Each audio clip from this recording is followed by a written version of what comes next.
제가 약간 귀에 이명 현상이 있거든요. 그런데 제가 그래서 그런지 우리 그죠? 교육자들도 오늘날 우리 모임을 하는데 목사님, 이 김을 목사님이 이명이 생겼다는 겁니다. 그러다면 또 얼마 안 있다가 우리 장 목사님이 이명 현상이 있다고 기도를 해달라고 해서 기도를 했는데 아직 저는 안 낫고 다른 분들은 다 괜찮아졌어요. 왜 이게 갑자기 묵상이 됐냐면 우리 함께 지어져가는 공동체 아니겠습니까? 그래서 내가 아프면 누가 아프죠? 누가 아프죠? 내가 아프면 제 아내가 제일 아프겠죠?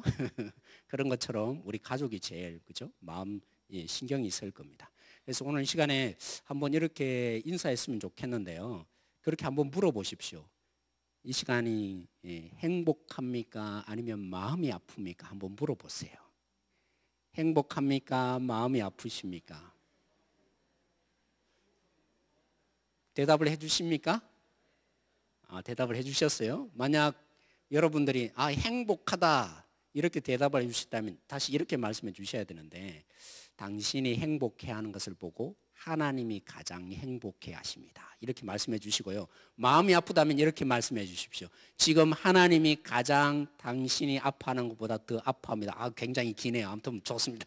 어떻게 말씀하시는지 한번 얘기를 해 주세요. 네.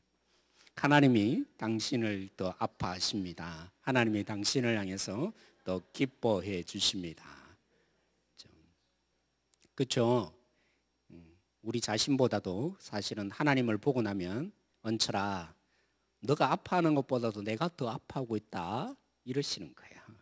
은철아 너 기뻐하지? 사실은 내가 너를 보면서 더 기쁘다. 이게 우리 하나님이시겠죠? 네, 사랑하는 성도 여러분 태어날 때부터 그죠? 장애를 안고 태어난 사람이 있습니다. 그러면 할 수 있는 게 몇 개가 있겠습니까? 장애를 가지고 태어났는데 거동을 잘 못하는 것입니다.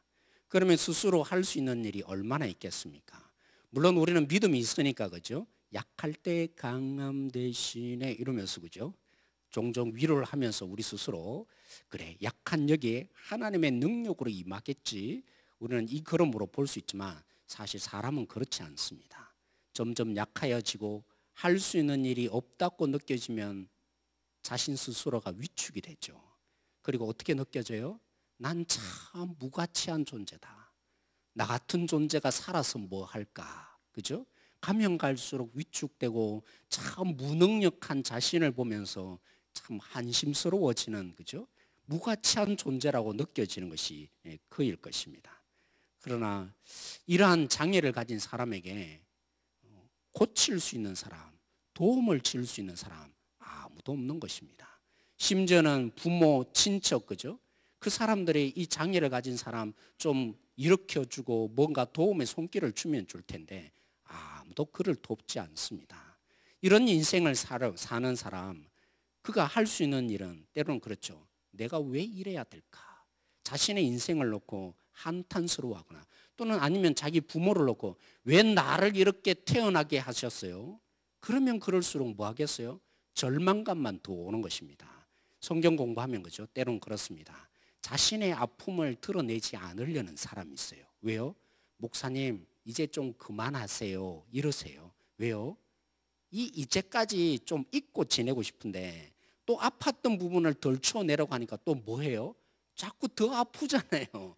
이제 좀 그만 얘기했으면 좋겠는데 또 아픔을 얘기하면 더 아파지니까 마찬가지인 거예요. 삶을 저주하고 당신 때문이라고 하면 할수록 자기의 삶이 더 구차해지는 것입니다.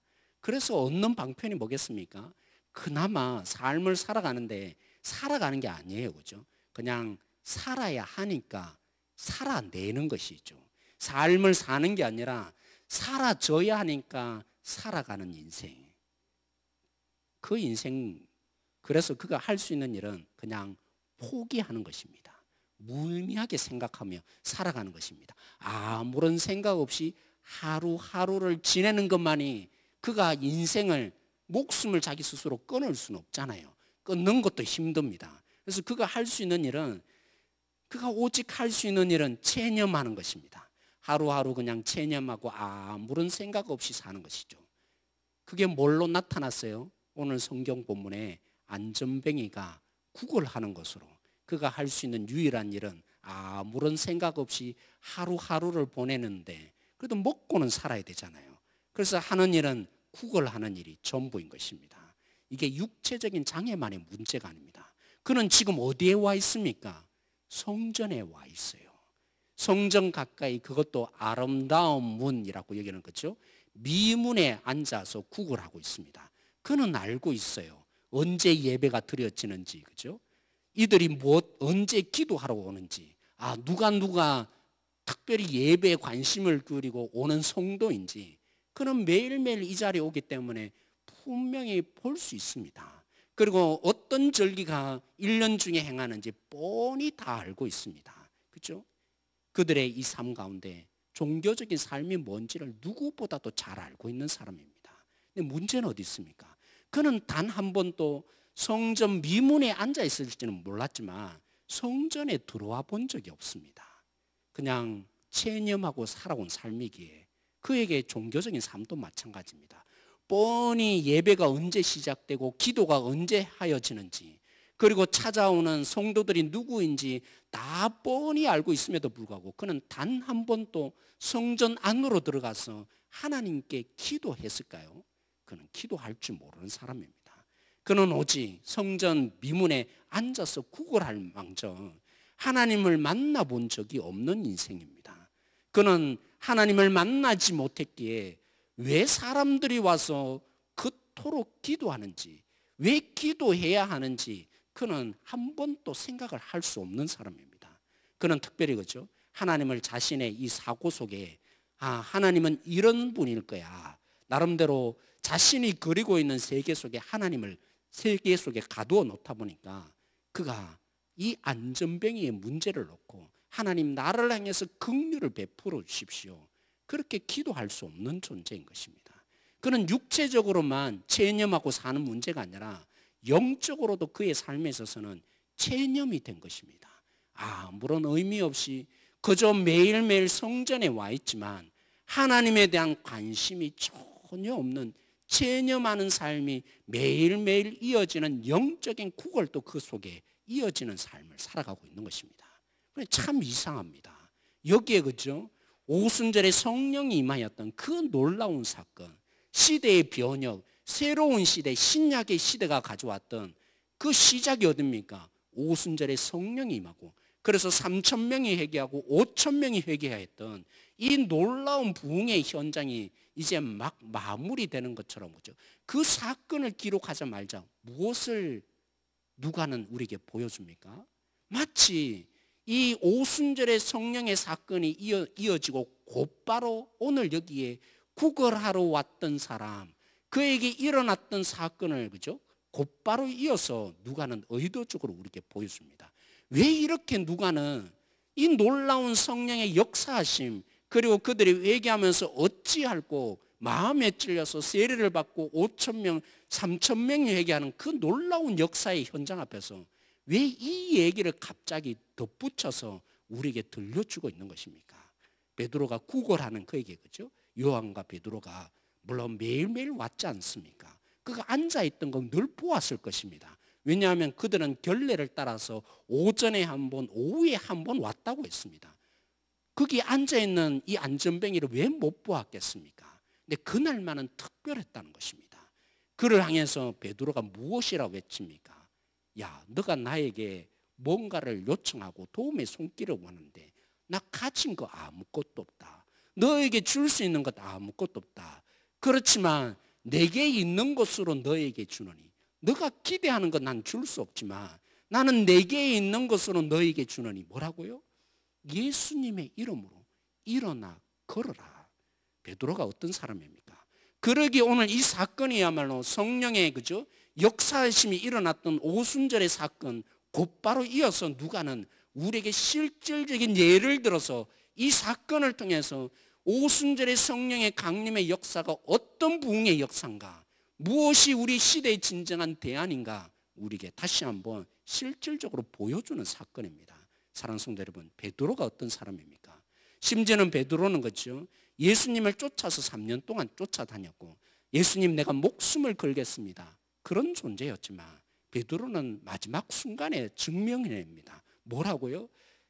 예수님을 잡아가기 위해서, 그죠? 겟세마네 동산에서 기도하던 그 예수님을 잡아갈 때 이 제사장들과 종교 지도자들이 군인들과 함께 칼과 몽치를 들고 와서 예수님을 붙잡으러 가려고 할 때 베드로가 어떻게 행동했습니까? 그 제사장의 종의 길을, 그죠? 오른쪽 길을 칼로서 자르던 자였습니다. 베드로가 어떤 사람입니까?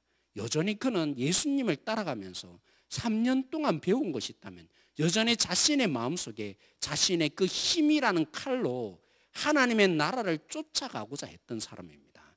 베드로가 어떤 사람입니까? 하나님의 나라를 지키는데 뭘로요? 자신의 이 힘으로 어떻게든 끝까지 지켜보려고 했던 사람입니다. 사랑하는 성도 여러분, 이스라엘의 역사가 무엇입니까? 하나님이 끊임없이 이스라엘 백성들에게 알려주는 얘기가 뭡니까? 너희들의 전쟁의 승리는 칼과 창이 있지 않다고. 칼과 창이 뭡니까? 너희의 힘으로 이 나라가 유지되는 것이 아니라고. 이 나라의 운명이 너희의 힘에 달린 것이 아니라 나의 힘에 달린 것이다. 그걸 끊임없이 선지자를 통해서 교훈하고 교훈해 왔습니다. 근데 베드로는 여전히 똑같습니다. 그에게는 여전히 무엇이 자신의 운명을 지켜가고 있다고 생각합니까?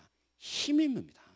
오늘 구걸하는, 그죠? 여기에 안전뱅이로 앉아 있는 것처럼 오늘 이 시대도 어쩌면 그렇습니다. 우리의 힘이 무엇입니까? 구걸하였던 그가 금과 은을 요구했던 것처럼 심지어는 이 교회라는 곳 속에서도 마치 물질이 우리의 운명을 바꿀처럼 우리가 가지고 있는 능력들이 아니면 우리가 힘을 기울여서 만들어 놓았던 이 안전장치가 우리의 운명을 바꿀 것처럼, 그렇죠? 때로는 몸부림칠 때가 있습니다. 여기에 베드로가 선포하는 것입니다. 사랑하는 성도 여러분, 성령으로 거듭난 자, 주님을 제대로 믿고 난 자는 우리의 운명이 무엇에 달려있다고요? 하나님이 끊임없이 얘기해 준 것처럼 우리의 운명은 힘의 논리로 달려있지 않습니다. 힘으로 지켜낼 수 있는 것이 아닙니다. 우리의 미래는 무엇에 달려있습니까? 오직 예수님에게 달려있는 것입니다. 그 예수님만이 우리의 운명을 좌우할 수 있는 분입니다. 우리의 진정한 힘은 다른 데 있는 것이 아니라 오직 주님이십니다. 예수님이십니다. 오늘 이 시대 가운데, 그렇죠? 우리가 고백하지 않습니까? 예배를 시작하면서 사도신경에 무엇이라 고백하죠?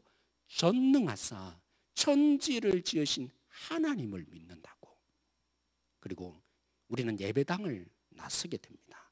제가 오늘 이 말씀을 붙잡고 내 자신을 향해서 저는 소리치고 싶어요. 그렇지, 전능하신 하나님을 내가 믿는 사람이고 이것을 전하는 사람인데 제 자신을 향해서 어쩌면 지금 설교하고 있는 거예요. 사랑하는 성도 여러분, 우리 애가 이것을 진실로 고백하고 예배당을 났을 때마다 무엇을 우리가 증명해내야 합니까? 우리의 운명이 전능하신 하나님 손에 달려있다고.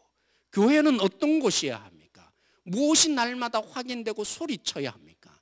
은과 금에 의해서 우리의 교회가 달려있지 않다고 소리쳐야 합니다.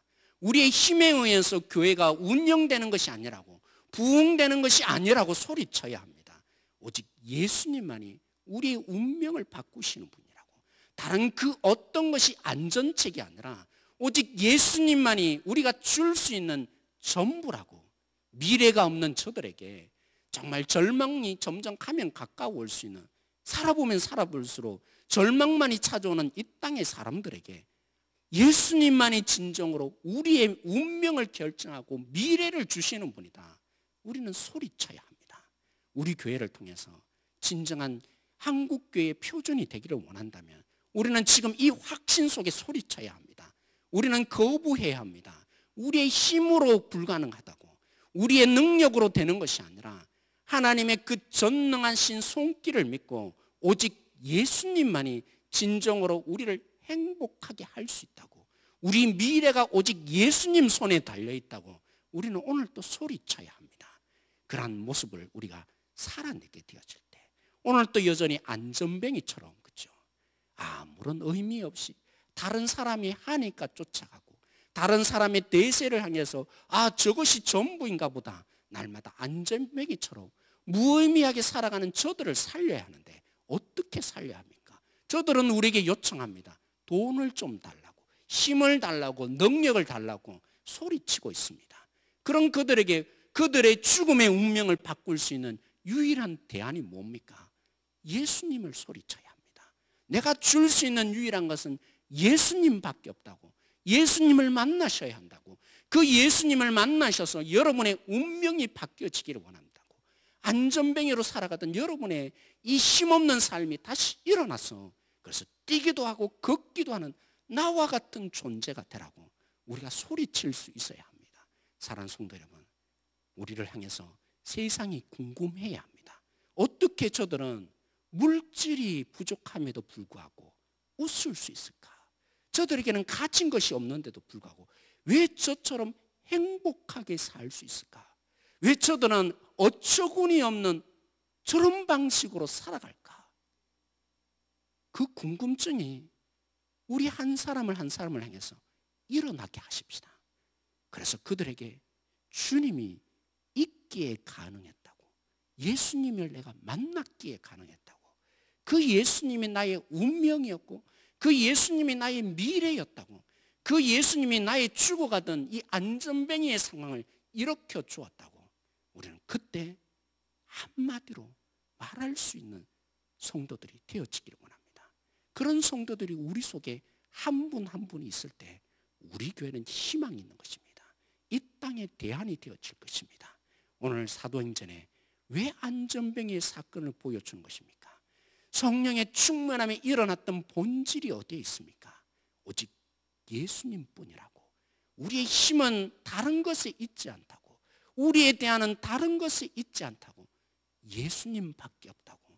그 예수님을 만나게 되어질 때 우리의 미래가 바뀔 수 있다고. 우리의 운명이 바뀌어질 수 있다고. 오늘도 이러한 누가의 안타까 여기는 마음을 오늘도 우리가 이해하고 오늘 우리가 함께 기도하십시다. 저를 위해서 기도해 주시고 우리 한 분 한 분들이 이 믿음의 확신을 가지고 오늘도 그렇게 세상 사람들에게 그렇죠, 당신이 믿는 하나님을 나도 한번 믿어보고 싶다고 그렇게 만들어갈 수 있는 능력자 한 분 한 분들 우리 모든 성도들 되어지기를 소망합니다. 오늘 또 이 마음을 가지고 우리 함께 그 찬양이 있는데요, 우리 함께 찬양하십시다. 우리 찬양 중에서도 오늘 베드로가 고백했던 그 고백이 그대로 담겨 있습니다. 오늘 말씀을 우리가 생각하시면서 이 신앙의 고백으로 우리도 그렇습니다. 오직 주님입니다. 주님이 나의 대안입니다. 주님이 나를 일으키실 분입니다. 주님이 없으면 생명이 없습니다. 이런 마음으로 우리 함께 이 찬양 우리 박수 치면서 함께 한번 찬양하고 함께 오늘 말씀으로 기도하며 나가기를 원합니다.